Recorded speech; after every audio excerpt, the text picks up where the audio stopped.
Hello everyone, welcome to Analog IAS. Today we are going to discuss about devices of parliamentary proceedings. First, let us see about question hour.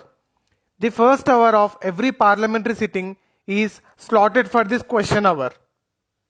In this, the members of parliament raise questions about any aspect of administrative activity.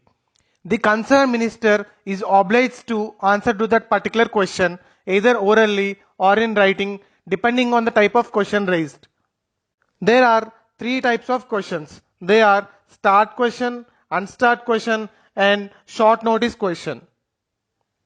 A start question requires an oral answer. Therefore, supplementary questions can also follow to this start question. Next, an unstart question. It requires a written answer and hence supplementary questions cannot follow. Next, short notice question. It is asked to a minister by giving a notice of less than 10 days.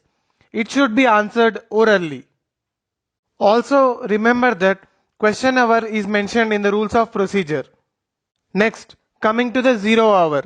It is an informal device available to the members of parliament to raise matters without any prior notice.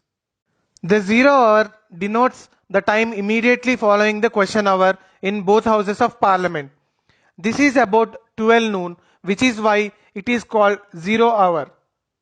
Unlike the question hour, the 0 hour is not mentioned in the rules of procedure. The 0 hour is an Indian innovation in the field of parliamentary procedures and has been in existence since 1962. So, the 0 hour is the time gap between question hour and the agenda of the House. Now, let us discuss a question based on this. Consider the following statements regarding 0 hour of parliamentary proceedings in India. Statement number 1.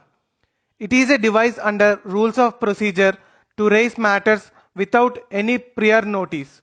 This is false because it is not mentioned under the rules of procedure. Only question hour is mentioned in rules of procedure. Statement number 2. It is the first hour of every parliamentary sitting and available in both the houses of parliament. This is also false. This statement is talking about question hour. The time gap between question hour and agenda is known as 0 hour. So the answer is D, neither one nor two. Thank you.